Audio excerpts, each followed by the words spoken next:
podcasting since 2005. This is the King of Podcasts Radio Network, kingofpodcasts.com. The Wrestling is Real podcast would like to pay tribute and give condolences to the passing of a fellow wrestling podcaster, Kevin Castle. Godspeed and rest in peace. Woo! Hey, this is the Nature Boy Ric Flair, and believe it or not, whether you like it or don't like it, learn to love it, because you have to listen to Wrestling is Real. It is the best thing going today. Woo! The worldwide leader of podcasting excellence, the King of Podcasts Radio Network proudly presents The Wrestling is Real podcast, because wrestling needs us. Welcome to episode 919 of the Wrestling is Real podcast. This is King of Podcasts here with you. Of course, you can find the show at kingofpodcasts.com or wherever you find your podcasts. Apple Podcasts, Spotify, iHeartRadio, YouTube Music, Amazon Music, and other major portals. December 18th, 2012 is when I started this program. And I was always thinking about, I was going to do a podcast. I finally was able to get the means to buy the hosting, which was the biggest thing I was trying to deal with. And I went to Libsyn, which is, as a matter of fact, where Don, Tony, Kevin Castle had their show at the time, or the Minority Report, as a matter of fact, when they were doing that. It goes back to what? To 2006? I was still working at Clear Channel Radio. Now it's iHeartRadio today, the West Palm Beach cluster. I had not gotten into podcasting. Well, I had just gotten into podcasting. And I was still doing work for my company that I'm going to be with now 20 years, coming up in August. But at that time, I was still working at Clear Channel. And I was trying to make ends meet. And one of the things I remember doing was I was catching other podcasts. And I wanted to find something that would be on various different subjects. And I looked at wrestling, and I saw there was quite a few wrestling podcasts that I'd already started out there. Because at the same time, I was reading the dirt sheets, going back into the 90s. And then I caught Minority Report. It was the one show that I just felt like these guys are just talking the shit. It was not a radio show, and it was one of the few forms of just traditional podcasting we have today. I really got a lot from them, for them just being on phone calls and just basically just like doing their thing. They go along with the technology change just like I did. And the one thing was is that I wanted to do wrestling. And I was like, well, these guys do it, and it's so casual. And even when I first did the first show with everybody, I was like, I did it with Chuck. I did it with Mark worked at 11, right? And Chuck. And I remember, man, it was like the show didn't go great, but like I understood the camaraderie that they had and how they did things and how funny it was. But the one thing was, is that it was listening to the Minority Report turning into the Don, Tony, Kevin Castle show, because it was the whole deal with the other hosts that were no longer around, and they decided to go solo. And hearing those guys after Monday Night Raw consistently, I mean, I was regularly listening to them, I want to say at least a good 10 years. I mean, I'm thinking I was listening for the Chris Benoit episode. I heard that one. I heard just going up until about what, I want to say pandemic. Well, actually, it was when Don, Tony, Kevin Castle had their falling out. And it was unfortunate that happened. I did like those guys together. And Don, Tony by himself, he's good. Don't get me wrong. Anthony Don, Tony DeBlasi gets my respect wholeheartedly.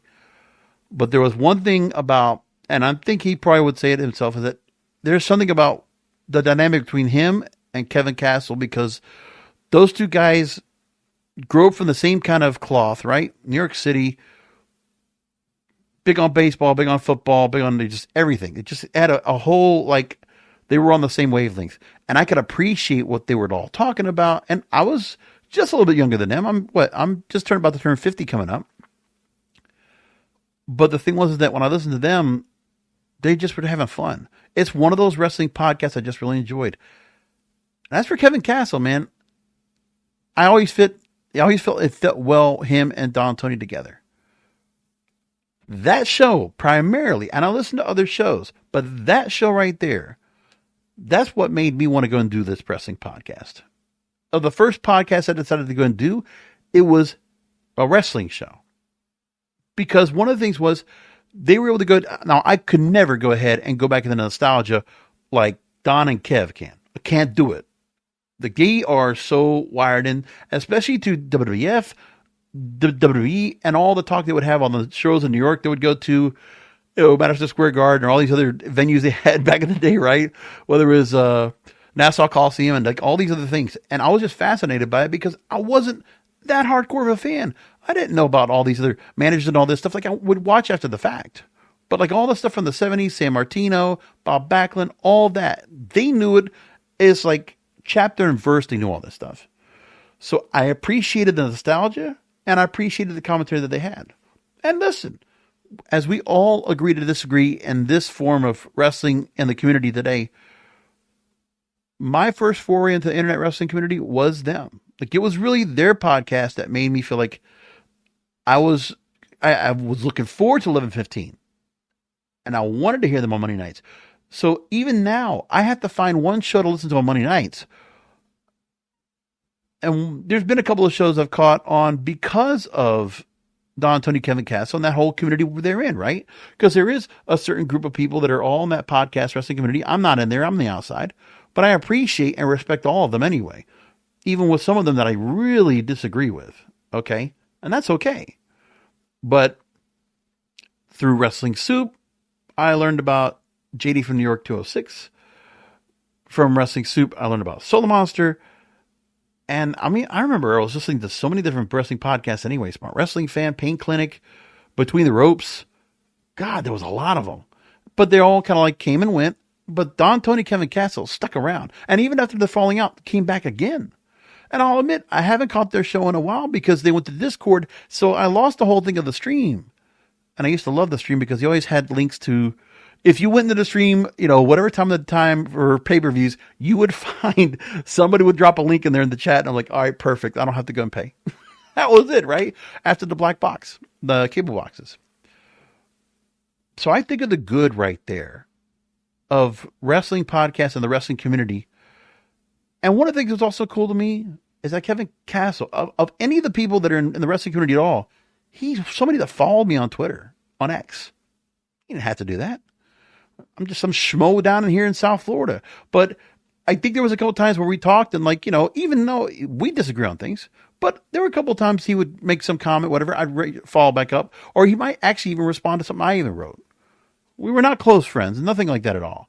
But I felt a bond with him because he was so open about what he did with his promotions in the club, all the metal music that he was working on, and like everything. And I just got so many damn laughs from that fucking show, man. Don, Tony, Kevin Castle together, they made you laugh. And they still would. But like, whenever I heard it, I got good chuckles out of that. I enjoyed the information. I enjoyed what they would talk about, their commentary. I appreciate it, and I respected what they said. That was the biggest part. I respected what they were saying because I felt like they were just as professional commentators as anybody else that could have in professional wrestling. For fans, they knew their shit. Kevin Castle knew his stuff. And I think he was the gel that always put him and Don Tony together, made the show. Because even with Kevin, I didn't listen to Castle Chronicles. I did once or twice. It wasn't necessarily for me. That's okay. Not always my cup of tea. That's fine. Everybody has their own other shows. I have my own other shows. Nobody's going to listen to those if they listen to wrestling. That's fine. But regardless, I respect it and I like everything that I hear about Kevin. And when I started hearing there was sometimes there was medical things that were going on and we wouldn't hear from him. Also listen to the other folks that were on there. Like I mentioned, Wrestling Soup, where John Draper joins with Joey Numbers and Anthony Missionary Thomas. And hey, thank you, Anthony Missionary Thomas. You did come on my show once. It was great to have you on for like an hour and a half, 2 hours, just to go and shoot the shit. Thank you also for promoting my show. If it not for Don, Tony, Kevin Castle, I would not have met Missionary or had the chance to do Wrestling Soup just for the chance of promoting my show on that there. And even having him come on to do my show. I didn't go on theirs, but more than happy to bring him on. And I thought we had a good conversation. Yeah, disagreed on a couple of things. That's fine.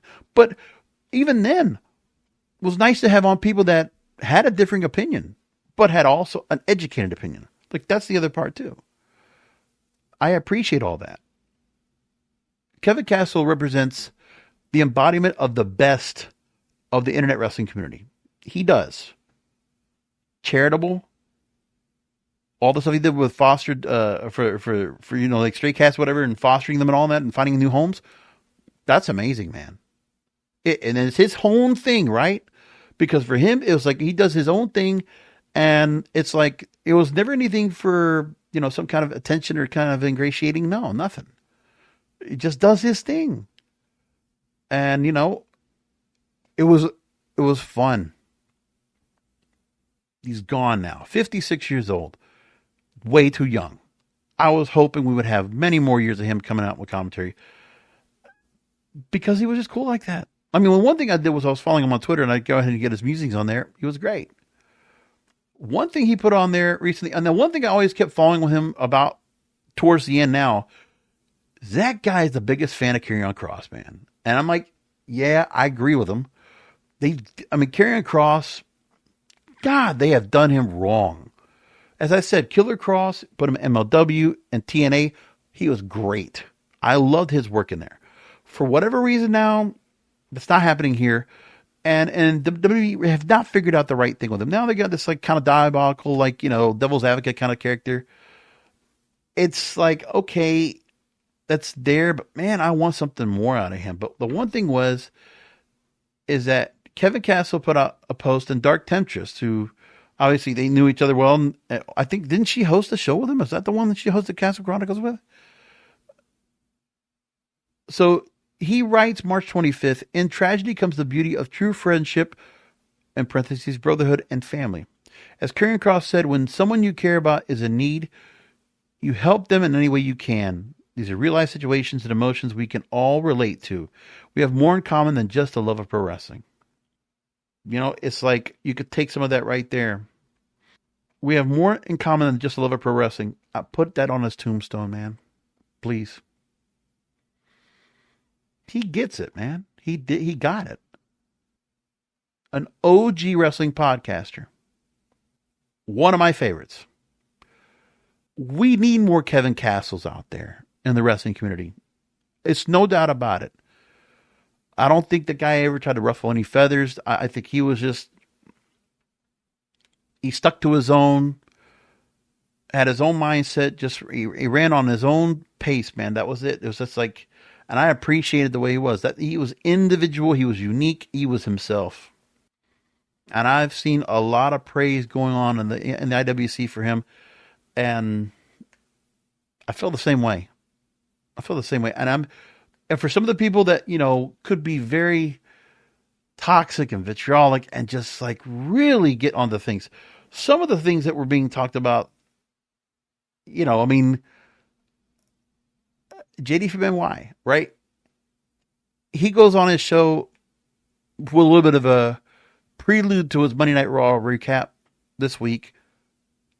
Didn't know all the stuff about like the kind of things he was going through, man, you know. And how much Kevin Castle was like somebody almost like an older brother to lean on. That's amazing. And that was like a touching story, because for me, it was like, look how good this guy is. And the one thing was, I kept hearing from people, hearing the tributes when John Gerber put up a Twitter space this week on Monday, I think it was, or Tuesday. And then hearing Don Tony and Kevin Castle talk about it on the Discord on their Monday night show. And hearing like there were a lot of people that, you know, Kevin didn't meet all these people. Like myself, we just knew him from social media. We knew him from the podcast.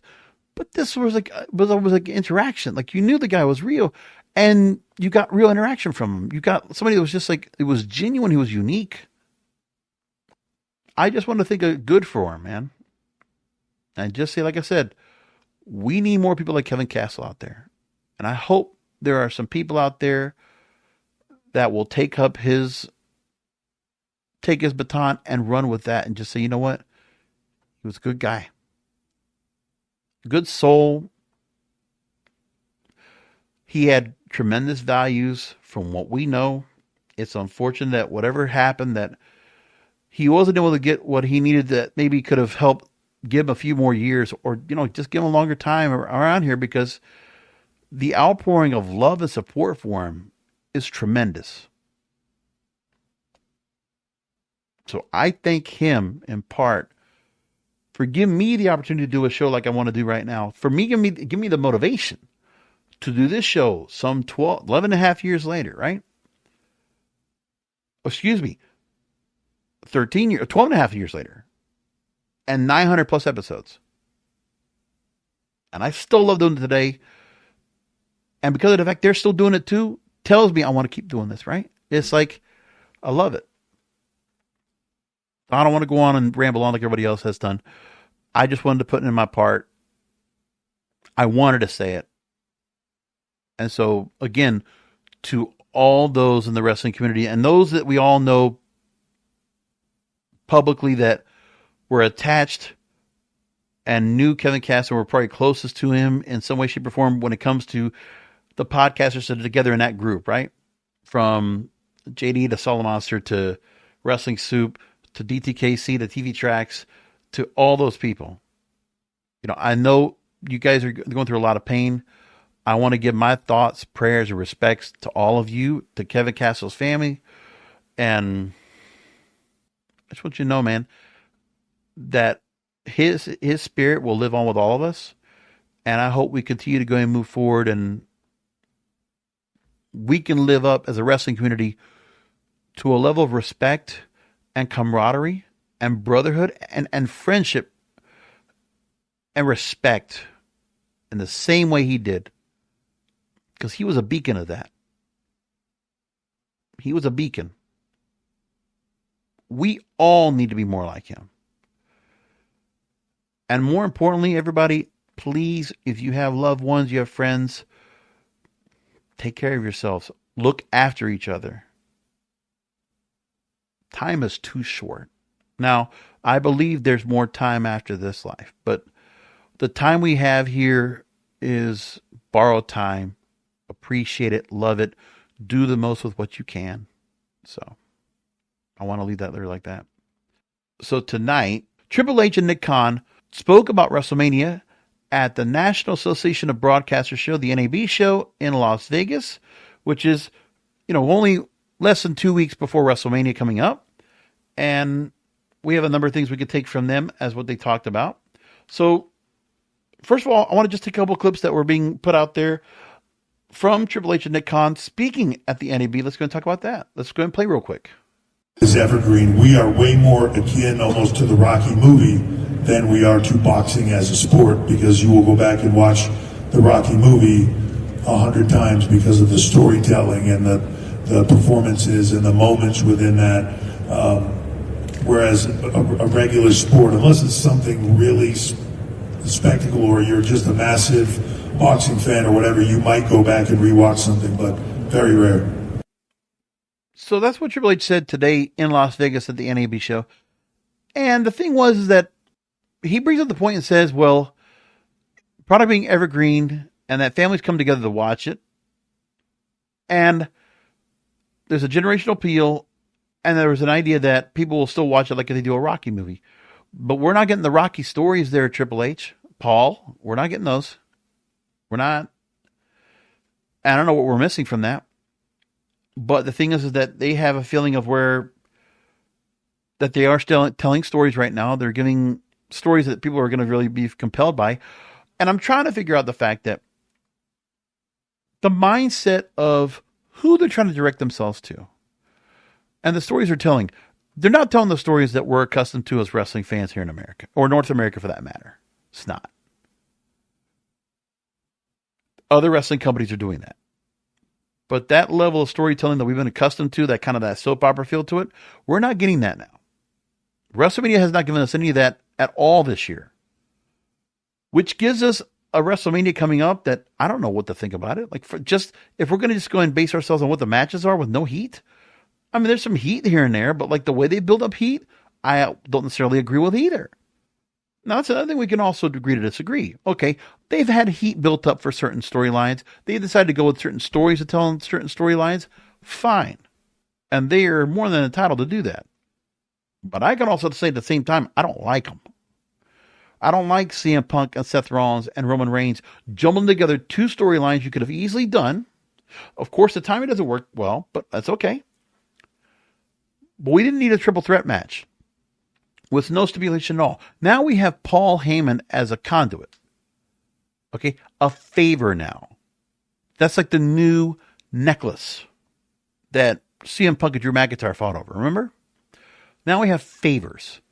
Because now, not only do you have CM Punk asking for the favor to get that WrestleMania main event and to have Paul Heyman in his corner. Fine. Which they took a SmackDown and sandwiched in between 3 hours to get to that point. That's what we got to. And then Monday night, Seth Rollins berates Paul Heyman. We'll play some of that in a little bit. And then decides, I'm going to ask you for a favor. I'm like, the favors now. This is like the new thing. I don't necessarily really like it much. I just don't care. But more into what Paul, Triple H, Levesque, Hunter, and Nick Khan spoke about at the NAB show. Nick Khan spoke to the scale of WrestleMania coming to Las Vegas, that the Las Vegas Visitors and Convention Authority favors events that span several days, which WrestleMania 41 certainly is. And Nick Khan says, quote, they love multi-night events when they refer to as heads and beds. They have people coming in from all around the country and other parts of the world staying in Las Vegas.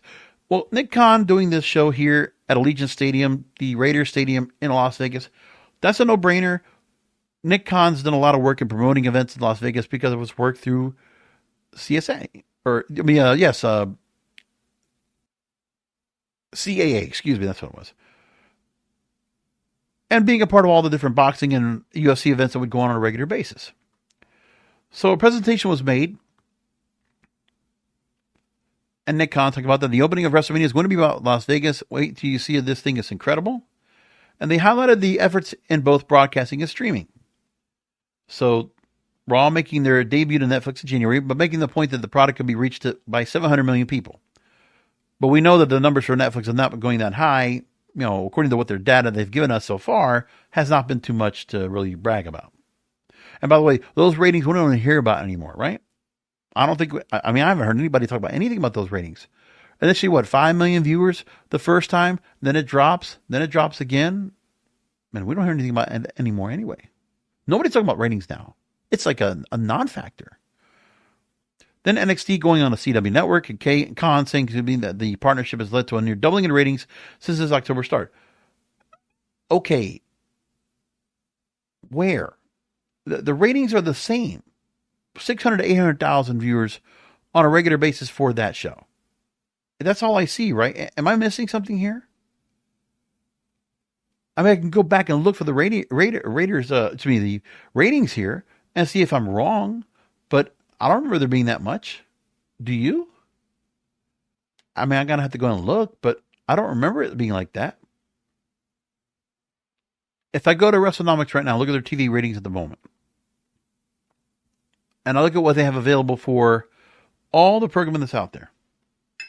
And we're not going to go ahead and start making all the comments about, oh, well, who believes that AEW Dynamite's got 500,000 viewers on average on Max? No, let's just throw that out there for a minute. Okay, let's just throw that away for a moment. At the moment, we're not getting anywhere with the ratings for Raw because WrestleNomics doesn't even list it. As far as I know. I would normally go to them and I would go to Gerwig to try to find that out. But as far as I know, I don't think there's anything out there about it. But at the moment, SmackDown's ratings between 1.4 and 1.5 million viewers on average. Okay, March 21st, 1.459. March 28th, 1.35. 1.578 for SmackDown this past Friday night. And we knew it because we had Roman Reigns, Seth Rollins, CM Punk were going to be there live, and among other things for WrestleMania to build up for. But what a big difference in the ratings and how they went and how far they've come, right? Especially when it comes to ratings for SmackDown, how much has changed since it moved over to the USA on Friday nights and has gone to 3 hours. We have nothing to be said about Raw on Netflix. Couldn't tell you. Netflix keeps that under the radar. We won't even hear about it. But, hey, when you're going to go and promote and present at a convention, yeah, you make the effect of, oh, here's the possible reach. 700 million people on Netflix. Well, there could be a lot of other dinky programs on Netflix that could be on there that could get that kind of audience too. But they're not. It's who are they actually getting for their live content? And how many subscribers did they get to come over to Netflix as a result of Netflix spending the money to go and have them on their platform? Maybe something more when it comes to the worldwide audience, but maybe that's also the draw we have to also consider. So there's more that we can also take away from what happened here. I also want to go ahead and play a clip that was out there from Nick Khan speaking at this event. So let's go ahead and play a little bit of that as well. Here's Nick Khan. And a major comment being talked about all over the place that the wrestling dirt sheets all picked up on when it talked about social media. Let me go ahead and play the full clip. Of voices, meaning a small percentage of voices who have big microphone or megaphone in front of them. It's a mistake to respond to your business based off of that. You got to base it off your gut and the results. So for us, we not only program for all 50 states, we try to program for the world, especially with the Netflix deal. So what do people like? People like dramas, people like conflict. They like to see conflicts being resolved one way or the other. As Paul mentioned, in our business, you get to knock each other out in a 20 by 20 ring. People like that too. So for us, we want to appeal to everybody. As Paul also mentioned, multi-generational viewing. Okay, before we move along with that, that's the part everybody all got caught up on.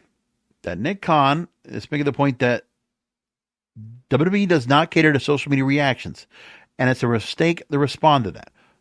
Okay. He goes on to go and talk about the fact that while many wrestlers are online and some will engage in criticisms or praise, it's important to not always react to what's happening. And again, and Adrian Hernandez of Unlikely was at the show, and he actually makes a point here and drops in here. We won't respond to social media, quote, it's a mistake to respond to that. We have to trust our gut. Which is probably true.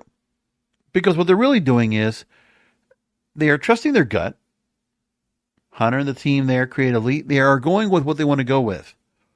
What they are responding to is that the wrestlers are bringing on board to fill up the time on the television. They are listening to their social media. That vocal, juvenile, delusional minority, they're out there. Okay? It's still out there anyway. And again, I can agree to disagree with them. Because I think they're wrong. Because there are just certain stars that people feel like they're going on with that. And the thing is, too, that, and Nick Khan won't say this out loud, but the fact is that that same fandom out there, that's how social media that is trying to engage with the wrestlers. They're the same ones that will engage with the wrestlers in AEW and other organizations. And they will also bash away at AEW because they will have such a narrow-minded fandom and loyalty to WWE that if other promotions will not follow the same format or take the stars that WWE did not use well, and that these social media followers say, well, I want you to use this person on your promotion and push them to the moon. And if they don't do that, people are going to be pissed off about it. Okay?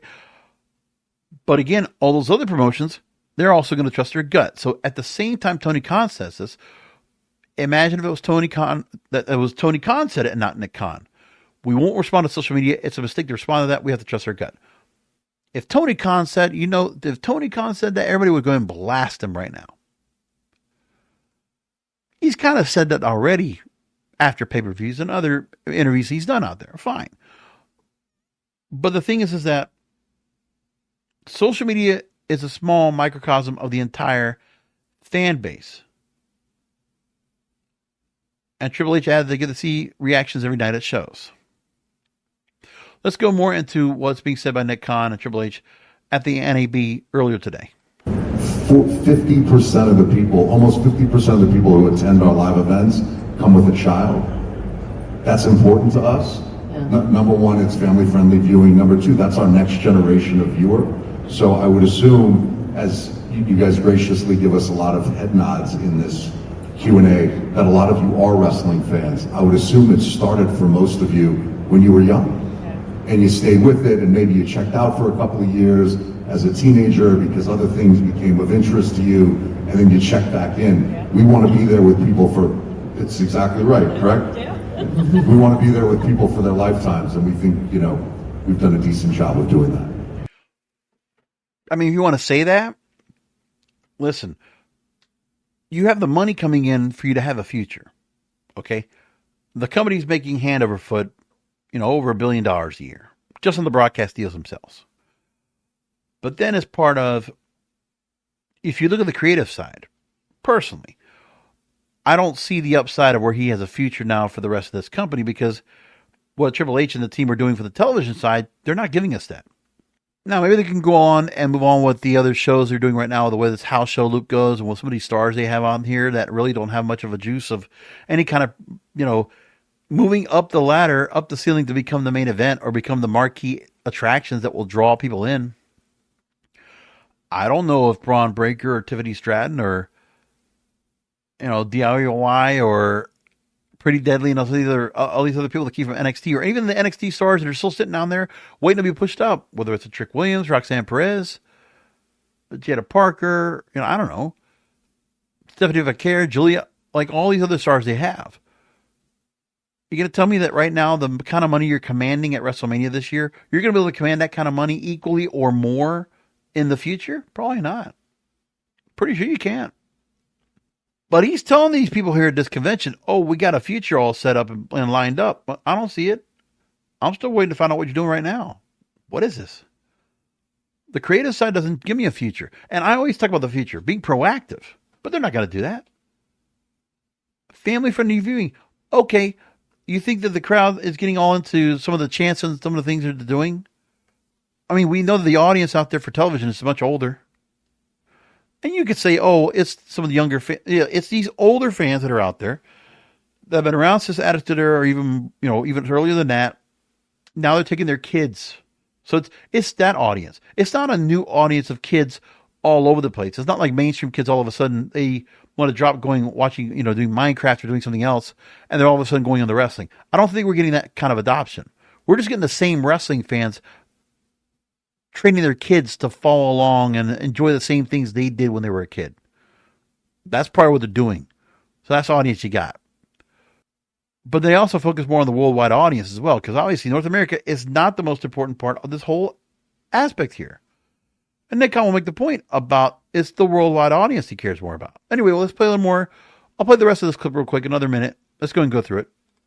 It's completely one of my favorite things when we get a chance, whether it's WrestleMania week, where we get to meet a lot of fans at our other events, like the World, which is our fan event, is when people come and talk about, I watched this when I was a kid. I was so into this when I was a kid. I watched it through college. I got out of college and I kind of got out of it.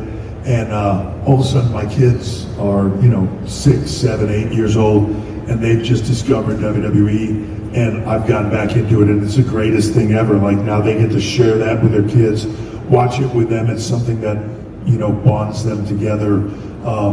And it's family entertainment, that you can have those moments with your family, then bring them to the shows. And, when you see parents that are sitting there with their kid, and their kid slaps Jey Uso's hand when he walks by, and it's the greatest thing that's ever happened to this kid in his life.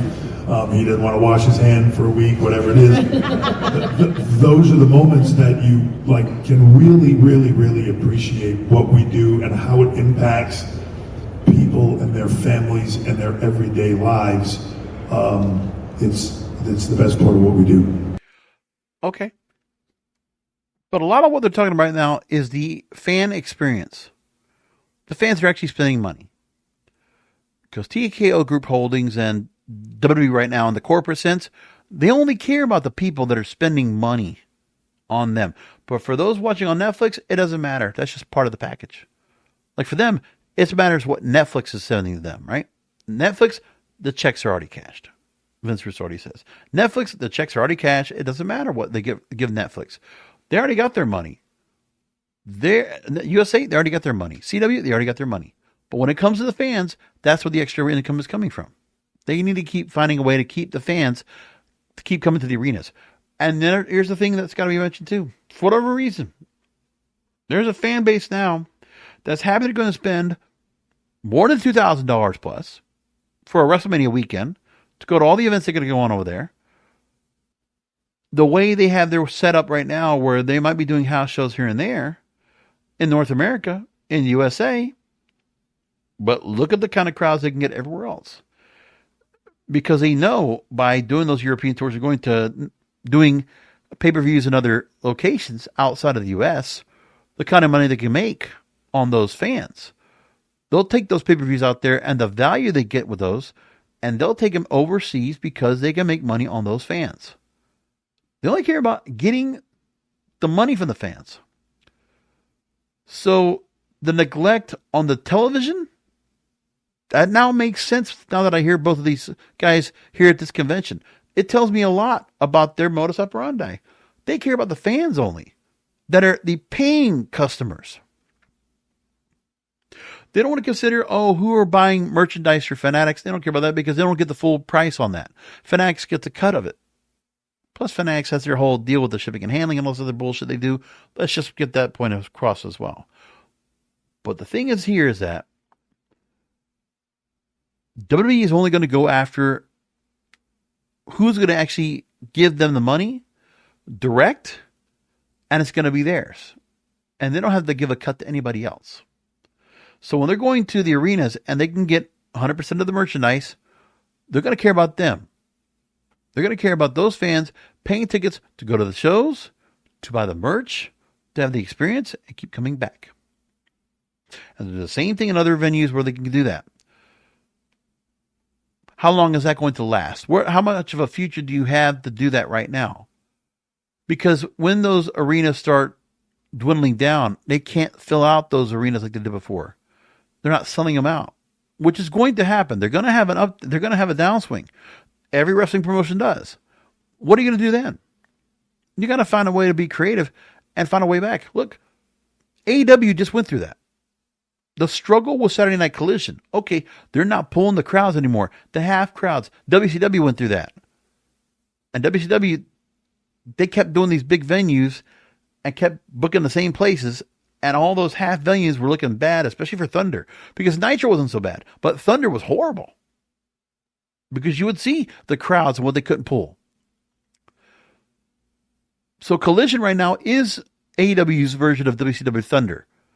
Same thing. Now, they got to figure out, that secondary show wasn't getting the audience. So Tony Khan's team got creative. Okay, we're going to find some different arenas that are going to be smaller to cater to the audience we can get. Find some different venues where we can go that might not be the bigger cities. Might find some other venues. And then find these other creative, cool venues that are going to make the Collision experience look better. And then obviously Tony Khan did something to kind of start ramping up the kind of shows he had on there because he wasn't going up against football season. So he did. So that's pretty well done. And also utilizing the network to say, hey, during March Madness, can we do something where we can kind of broadcast something after the NBA All-Star game? We'll put the pay-per-view on there on a Saturday night? Sure. Can we do something on Saturday and Sunday nights after after March Madness coverage? Sure. Did they get viewers? Yes. They pulled off viewers with that. Good for them. 500,000 viewers on Saturday nights. They got a couple weeks of that. So it's not that they can't put something on Saturday nights and get something, but they had to make adjustments. Now the adjustments have been made. And there was probably part of that maybe Tony Khan had to go and pull himself away on the broadcast deals where his main corporate partner was going through a lot of issues trying to get the NBA back on $1 billion deal, and they lost out on it. And then they found a way to get themselves embedded back in. But that deal had to go first before Warner Brothers Discovery even thought about AEW. Like, they were already talking, but like, that deal's already pretty much in the bed. Okay, so Warner Brothers Discovery decided to make their deal what they did with AEW, give them an increase, put them on max. Now we got all these other things that they're doing. Fine. And they're finding more ways to continue to get the pipeline filled for when it comes to making money on the broadcasting, making money on distribution, getting the pay-per-views out there, because they're not beholden to the fact that the pay-per-views are going to be going somewhere else. Listen, when it came to Vince McMahon for all those years, his personal choice was to have the pay-per-view model that supported the television. And of course, the crowds and the merch, and they had the gates they had for these shows that they would go to, right? And then if it wasn't that, they were getting the subscriptions to the network. But Nick Khan we already know that his modus operandi was not that. Move on to doing more of the events that he has, where it's about what you get at the shows, what the house shows are, what the events are, the live events. The focus is to really make money off of that. And then in the meantime, he can sell everything else, because he and his team and whoever he brought in for television, that he brought in from CAA, where he was working and representing the company, he was able to go and get TV deals because he already has the connections. He was able to convince Fox to do it for a while, and they dropped out after 5 years. Got USA to stick to it. Got the Peacock deal that's still there until next year. And now he's got Netflix. And Netflix, who knows, next year might do a renegotiation, and where Netflix becomes the sole place for pay-per-views and Raw. Everywhere around the world. Not just overseas. He could do that too. It's a fascinating thing that he's done so far and what he's able to do. Look, I still can't say anything bad about Nick Khan's move. Like, what he's doing all makes sense, okay? Everything does. I totally get that. But then, while Nick Khan is able to go and still make everything happen like he does, where's Triple H's end of the bargain here? I mean, if Triple H wants to have a long-lasting future in this company, he's not here because, I mean, he's kind of here because of the fact that, okay, the company probably didn't want to work with Vince because Vince comes with a lot of skeletons in the closet, which we don't know of yet, which he has never been accused of. But it's obvious that Vince McMahon, under Nick Khan, they were doing very well together. Very well together. But then Vince had his shit happen to him. Wall Street Journal, everything else was going on. Hey, okay, fine. But now we're at the point where Triple H has been taking control of this right here.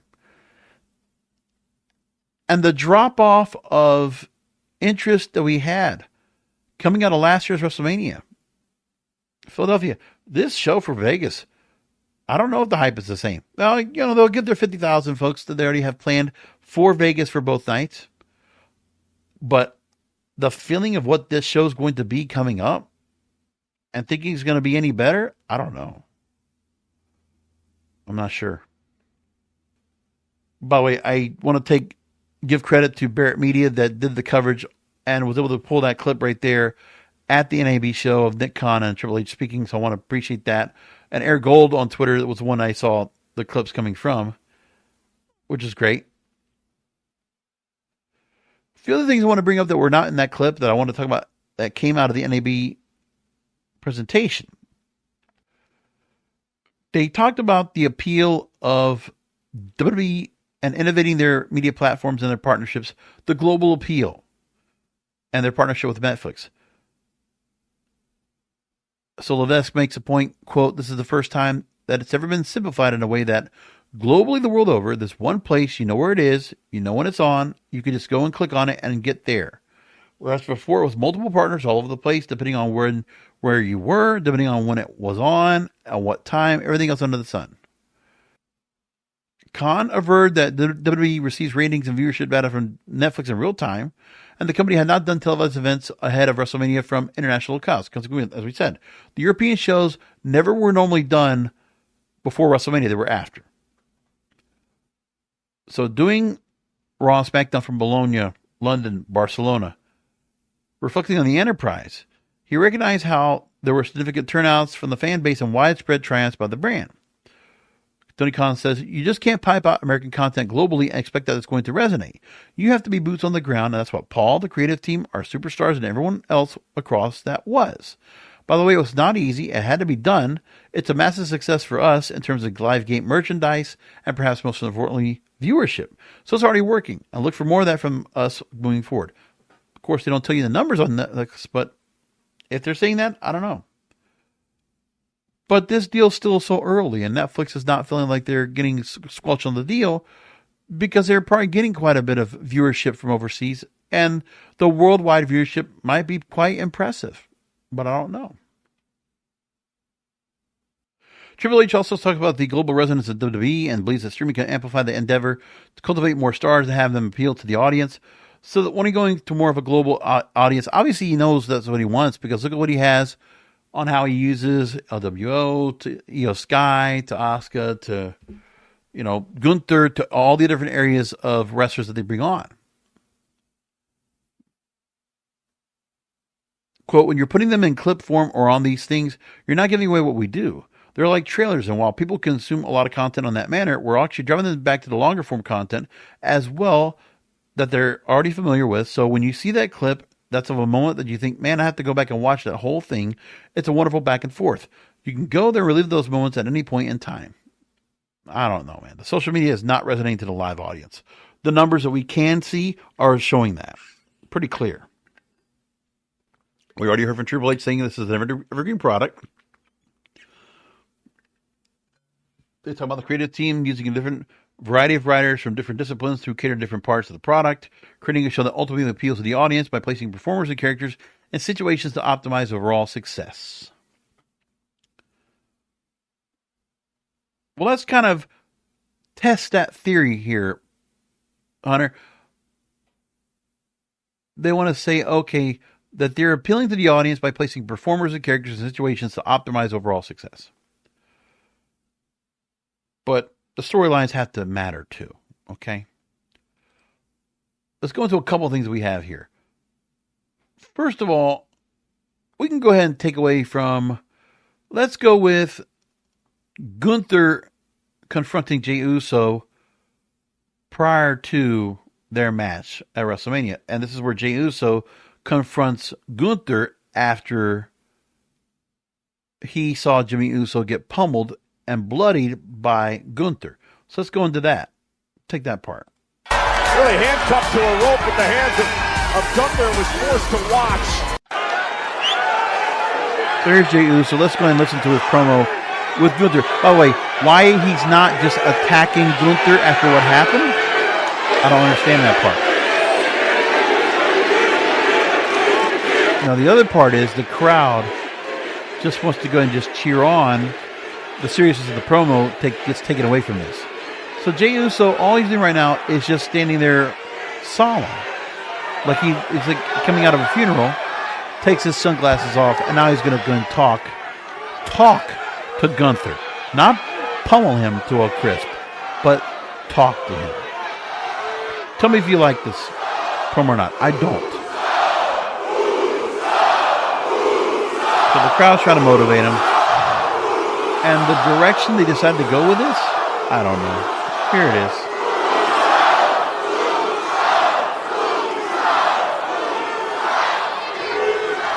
Gunther.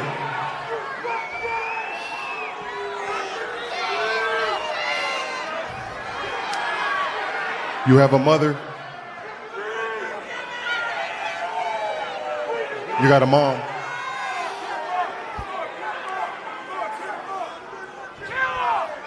You talk to your mom?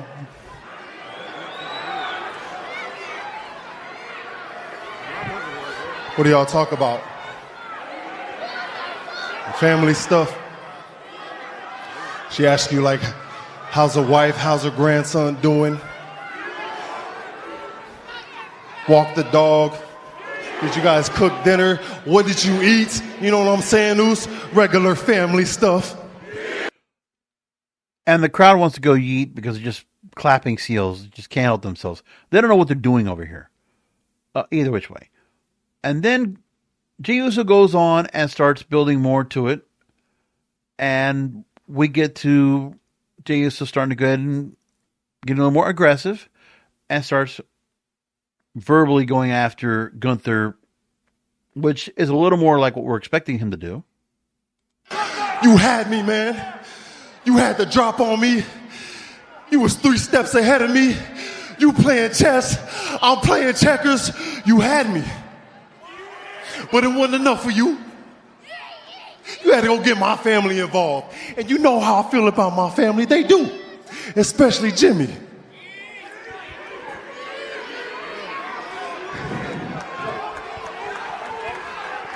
And at this point, 7 minutes into the promo, he is now pacing as if he doesn't want to try to go ahead and hit Gunther, but still, the only response should have been left him a bloody pulp while I'm zip tied to the ropes. Look, Goose, I sat here and I watched you wipe my brother's blood all over your body. Now his blood is on my hands too. I ain't never felt so hopeless, so helpless, disrespected, pissed off, mad, angry, damn near scared. So I want to just bring this point. If you don't want to have Jey Uso attack Gunther, let's get security out there, put a line in between them. Like, honestly, why don't we just have a line of security that would not allow Jey Uso to get within, like, feet of Gunther? Couldn't get him in the ring. And then let Jey Uso go and start talking. And listen, if you want to go with this story right now, I already said I wasn't really much into the whole thing of the build of Jey Uso trying to go up against Gunther in the first place, because Gunther really had no heat on him until finally he beat up on Jimmy Uso. That was the one heat he got. Okay. That kind of talk right there, I would rather that Jey Uso come out of something with the Bible, right? Eye for an eye. Look at what you did to my brother. Look at how you left him bloody. Well, eye for an eye, Gunther. What you did to my brother, I'm going to do to you. I would even go on and use the whole, am I my brother's keeper? Which, that's been used before with Jimmy and Jay before. Am I my brother's keeper? When I was asked, am I my brother's keeper? I said, yes, I am. And we've had our fallings out. But I'm going to stand up for my brother. And I'm going to stand up for Jimmy against you. And by standing up against you, I'm going to take what you care about. I'm going to take that title from you. I'm going to leave you bloodied. I'm going to leave you laying on the floor. And I'm going to take that belt. And I'm taking that belt home. I would have preferred that kind of level of biblical heat and have Jey Uso going ahead. And if he can't get in the ring with Gunther, they have to be held back. Whatever reason, I would have preferred that. Am I my brother's keeper? Eye for an eye. Those are simple tropes you can go into right there. And that would have easily gotten the point across as to the level of a whoop ass that Jey Uso is going to go ahead and put onto Gunther. But we didn't get that part. We got more of this. You made the whole damn world stop. Violated my twin in front of me. Made my heart stop. You know what the crazy thing is, Zeus? In my darkest moment, my darkest time, right here in front of the world, man, a light bulb went off on me, Zeus. Ain't that something? You know what I realized? You want to know what I realized, Zeus? Hey, Gunther, look at me. I'm not afraid of you no more.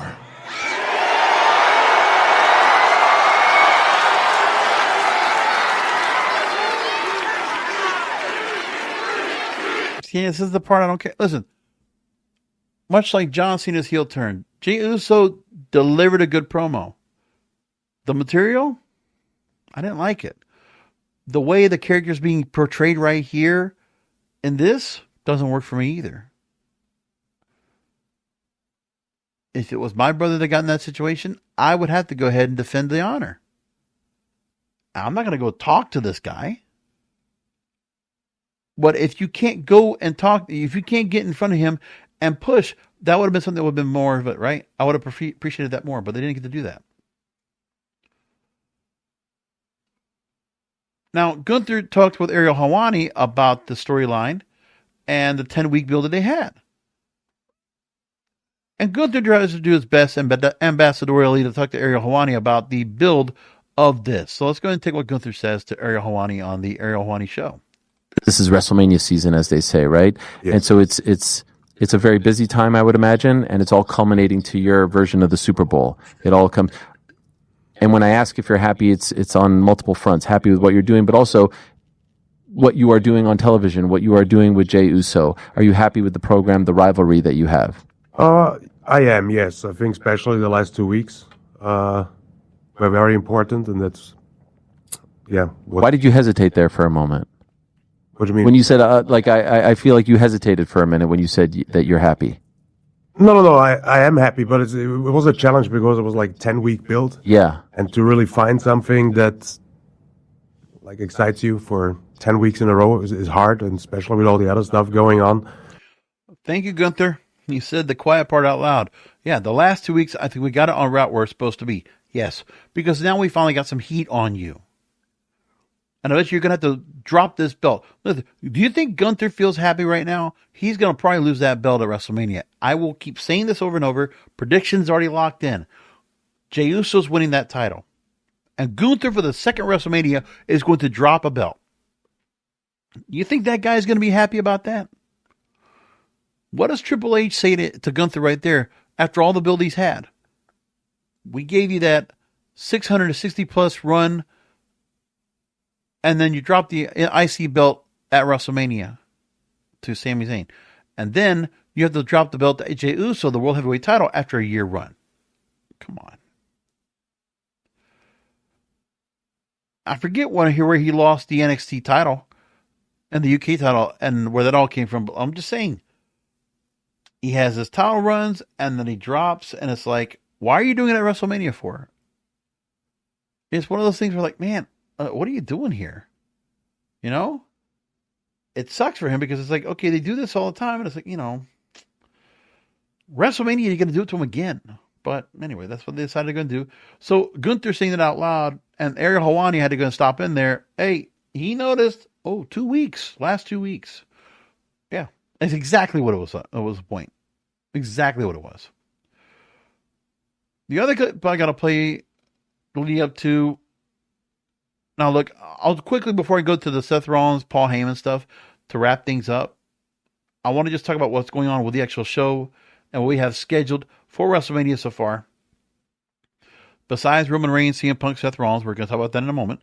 Gunther, Jey Uso now, Tiffany Stratton, Charlotte Flair. I made my comments on the AEW Dynasty post show because we got to talk about SmackDown a little bit there. We know that was a train wreck. And Charlotte Flair, Tiffany Stratton, they have not given themselves any much work of. It's just bad. And Tiffany Stratton has not looked good here at all. And I think Charlotte Flair has basically just exposed Tiffany Stratton for showing she's not ready for the spotlight.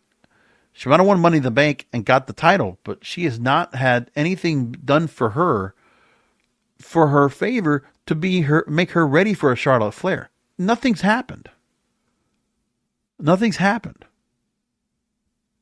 We had Tiffany Stratton win the title, and since then, a little bit here with Bayley and Naomi and all this, whatever. But that's it. And now we're at the point where Tiffany Stratton has had nobody she has any major wins over with that women's title.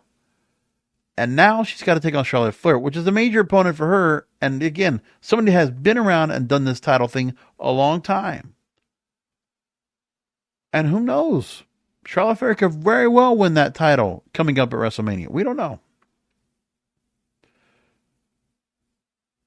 Old school wrestling booking would say, well, yeah, Charlotte Flair, she's the heel right now.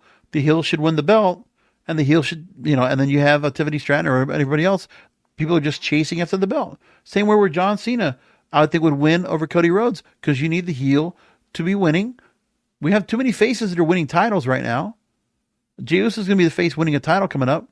We need a couple of heels running as champion right now and having some people chase after them to build them up. Bianca Belair and Io Sky, and now you got Rhea Ripley under the mix. It's finally been made a triple threat. I don't know what happens here, but I would like Bianca Belair to go be champion once again. WrestleMania has always been her time, and they should build up the fact that Bianca Belair has won, and has been successful at WrestleMania. Let's get her there once again.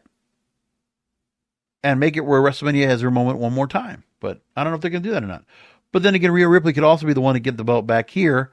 But she'll never have gotten the win from, she'll have gotten it from Liv Morgan, but seriously, that whole storyline was kind of just a mess anyway. And they've got to have Rhea Ripley go back and try to win it again somewhere, somehow. Okay. Logan Paul, AJ Styles. Logan Paul, he's done what he can with what he's able to go and work with on this storyline, which has not been much time out there anyway. Naomi, Jade Cargill, they already have as much as they've already done with it so far.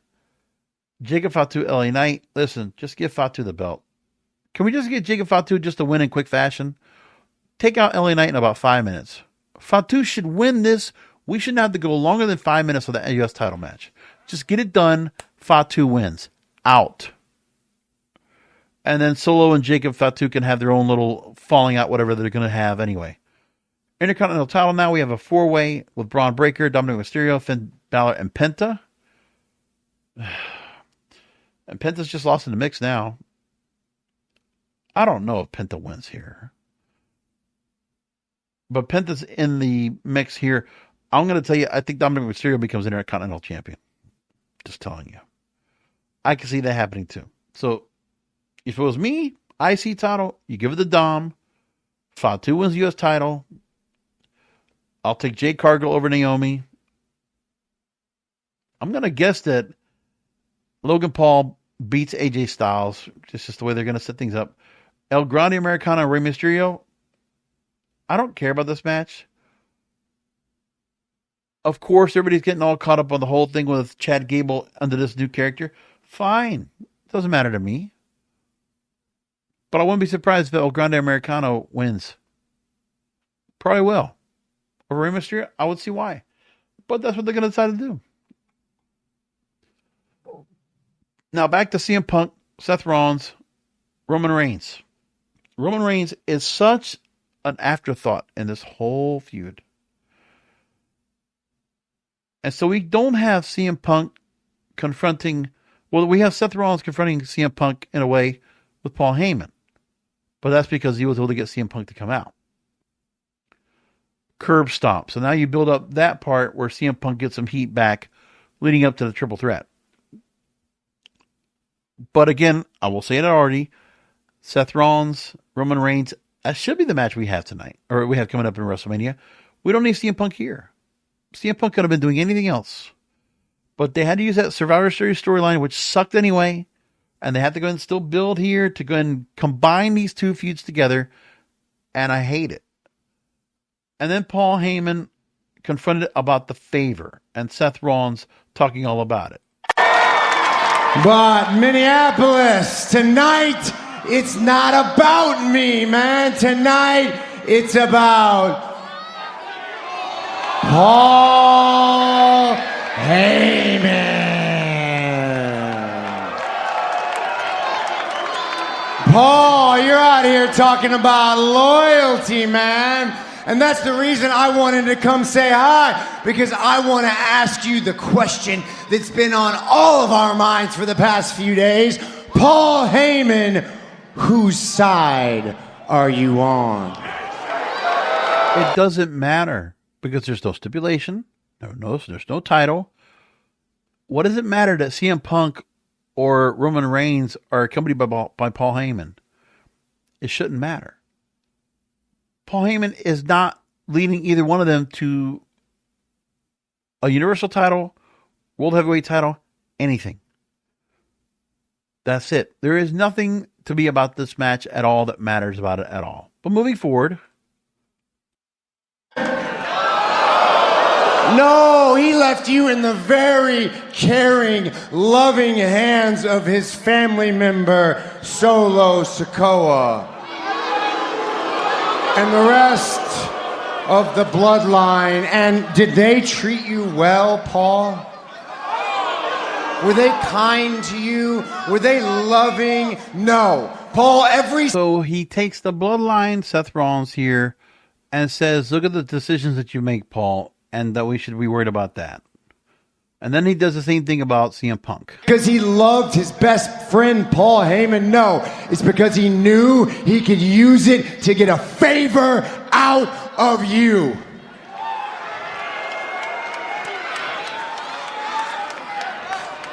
CM Punk is not your best friend. CM Punk loves no one but himself.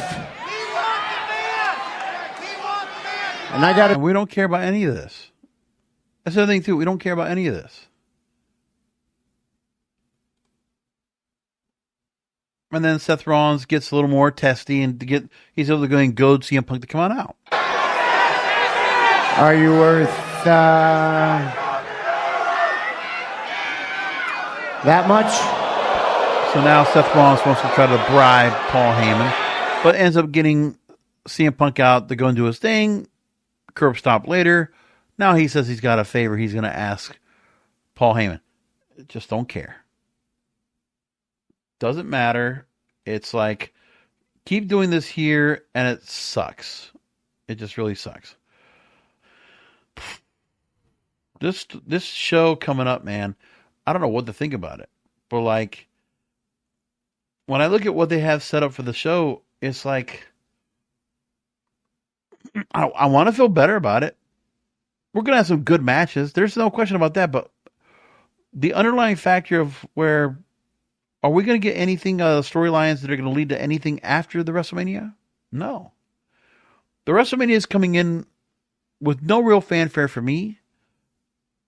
I just don't feel we're getting too far with this so far. They got the build out now for the show that they want. Fine. I just don't know if I care much about it. We'll watch it. Of course, we'll do post shows on both nights for it. That's pretty obvious. I'll never understand this also, why do it on Easter weekend? That's another thing I don't get that part either. Like the whole workaround of the European tour and then all this here, I just don't get that part. But they made their choices. WrestleMania is now less than 2 weeks away. Here it comes. Let's see what they do. So come back next week. We'll see what they're actually going to build up leading up to WrestleMania. What's left to find out before we actually get to the actual event. Come back for another Wrestling podcast because wrestling needs us.